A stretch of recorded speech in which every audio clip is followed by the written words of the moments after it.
익숙한 예능 무대의 화려한 조명이나 수천 관객의 함성이 아닌 오직 진실의 무게만이 존재하는 공간. 그곳에 트로트 왕자, 예능 치트키, 가수 이찬원이 정장을 입고 섰다.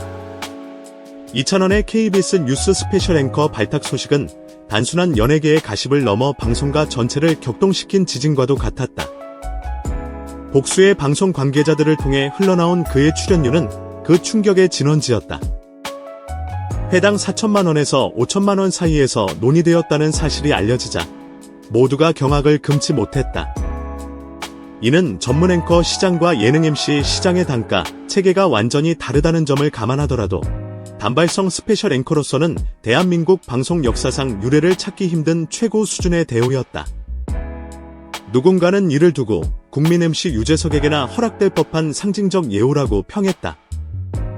또 다른 누군가는 공영방송의 심장부인 뉴스룸이 스타를 초대하는 방식이 근본적으로 바뀌었음을 알리는 신호탄이라고 해석했다. 중요한 것은 돈의 액면가가 아니었다. 이는 이찬원이라는 인물이 가진 신뢰도의 가치를 공영방송이 인정한 가장 강력한 메시지였다. 팬덤과 대중을 동시에 설득할 수 있는 힘, 그의 이름 석자가 가진 무게감을 KBS가 최고의 예우라는 방식으로 증명해 보인 것이다.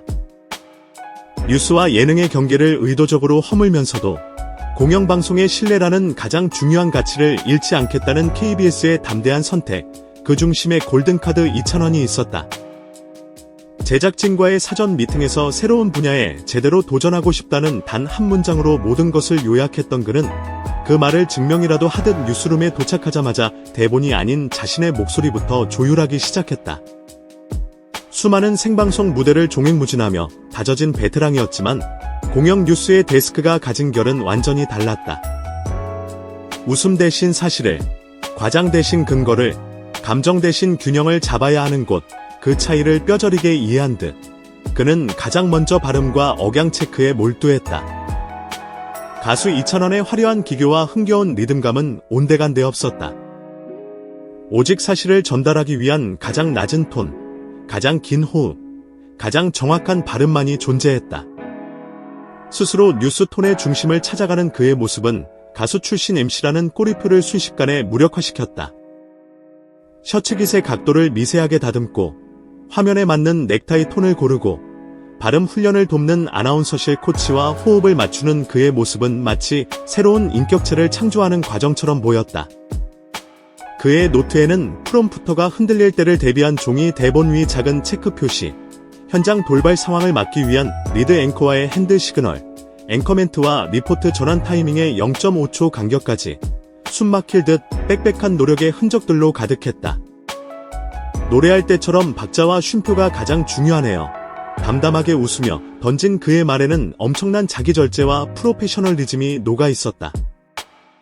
이번 스페셜 뉴스 앵커 포맷에서 이찬원이 맡은 역할은 약 5분가량의 특집 리포트를 직접 소개하고 진행하는 것이었다. 주제는 견해계 자선 활동의 현주소. 단순히 스타들의 선행을 나열하며 박수치는 미담의 연쇄에서 끝나는 것이 아니었다. 스타의 선한 영향력이 단순한 가십으로 소비되지 않고 실제 우리 사회에 어떤 변화를 만들어내고 있는지를 냉정한 수치와 구체적인 사례를 근거로 풀어내는 것이 핵심이었다. 제작진의 의도는 명확했다. 배우의 기부, 가수의 재난 구호, 크리에이터의 장학기금 등 감동적인 사례들을 소개하되 최종적으로는 지속가능한 선행을 위한 제도적 장치는 무엇인지 질문을 던지는 것.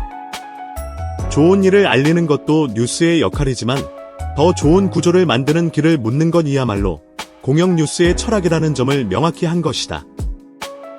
이찬원은 그 철학을 감정 억제라는 방식으로 완벽하게 수용했다. 그는 구어체를 최대한 걷어내고 정확한 숫자와 인용을 전달하는 데 집중했다. 멋진 멘트보다 정확한 문장을, 팬서비스 대신 공적인 태도를 선택한 것이다. 예능에서 갈고 닦은 천부적인 리듬감은 오직 뉴스의 속도를 조절하는 데만 잠시 빌렸을 뿐이었다. 과열된 톤을 견제하고 객관성을 최우선에 놓는 그의 태도는 현장의 모든 스태프들을 감탄하게 만들었다. 제작진 PD는 예능의 밝은 에너지를 뉴스를 더 빛나게 하는데 쓰려는 의지가 분명했다.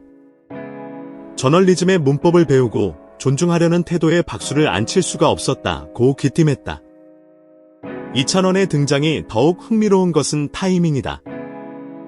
최근 그의 유튜브 채널에 공개된 고장난 벽시계 무대 영상이 100만 뷰를 가볍게 넘어서며 막강한 디지털 영향력을 증명한 직후였다. 뉴미디어에서의 폭발적인 파급력과 내 것이 미디어의 정점인 공영뉴스의 공신력이 교차하는 바로 그 순간, 이찬원은 양쪽의 언어를 동시에 구사할 수 있는 몇 안 되는 독보적인 인물로 자신의 가치를 입증했다. 팬덤이 사랑과 응원으로 채워준 신뢰의 접근통을 사회적 의제를 소개하는 공정 영역에서 꺼내 쓰는 것. 이는 단지 스타의 존재감에 기대는 것을 넘어 뉴스가 던지는 질문을 정확히 읽고 대중에게 전달하는 고도의 커뮤니케이션 능력이 필요한 일이다. 리허설 현장에서는 그의 철두철미함을 엿볼 수 있는 에피소드도 있었다. 특집 리포트 도입부에서 자선을 자산으로 일부러 잘못 읽어본 뒤 긴장 상황에서의 복구 시간을 스스로 체크했다. 프롬프터가 멈추는 돌발 상황을 가정해 시선 처리와 숨 고르기로 1초를 견디는 연습을 반복했다. 음악 무대에서 수없이 겪었을 생방송의 압박감을 이겨낸 호흡 조절 능력이 뉴스에서도 유효하다는 것을 확인한 순간 그는 조용히 손등에 천천히 정확히라고 적었다. 무대의 본능을 뉴스의 원칙에 맞게 조율하는 것, 단순하지만 가장 어려운 그 과제를 그는 스스로 즐기는 듯 보였다. 드디어 방송의 순간, 메인 앵커의 헤드라인이 끝나고 스튜디오 서브 스크린에 특집 타이틀이 올랐다. 그리고 우리는 마침내 이찬원표 뉴스를 마주했다. 그의 입에서 흘러나온 것은 감미로운 멜로디가 아닌 차가운 숫자와 날카로운 인용, 그리고 묵직한 현실이었다. 절제된 톤으로 공감을 이끌어냈고 화려한 강조 대신 차분한 반복으로 메시지를 각인시켰다. 이것은 단순한 이벤트가 아니었다. 팬들에게는 응원하는 스타가 공적 의제를 다루는 방식을 지켜보는 자랑스러운 기회였고, 대중에게는 익숙한 목소리로 새로운 시각의 뉴스를 접하는 신선한 경험이었다. 그리고 이 모든 교차점의 첫발을 이찬원이 뗐다. 무대 위에서 관객의 호흡을 읽고 카메라 앞에서 시청자의 눈높이를 맞추던 그의 본질은 뉴스 데스크에서도 다르지 않았다. 호흡을 읽고 눈높이를 맞추는 일, 그 간단한 진리를 잊지 않는 그에게 장래의 벽은 한낱 장식에 불과했다. 방송이 끝난 뒤 아마 많은 이들이 같은 문장을 떠올렸을 것이다. 새로운 영역, 그러나 낯설지 않았다. 그 순간 그의 스페셜 앵커 출연은 일회성 이벤트가 아니라 그의 커리어에 새롭게 추가된 하나의 장르가 되었다. 선한 영향력을 더 정확하게 전하고 싶다는 그의 다짐은 뉴스라는 가장 엄격한 문법 속에서 그 어떤 무대에서보다 더 선명하고 진실하게 빛났다. 구독과 좋아요 대신 사실을 향한 예의, 대중을 향한 존중, 도전을 향한 책임을 남긴 그의 마지막 멘트는 이찬원이라는 아티스트가 열어갈 새로운 시대의 서막을 알리는 듯했다.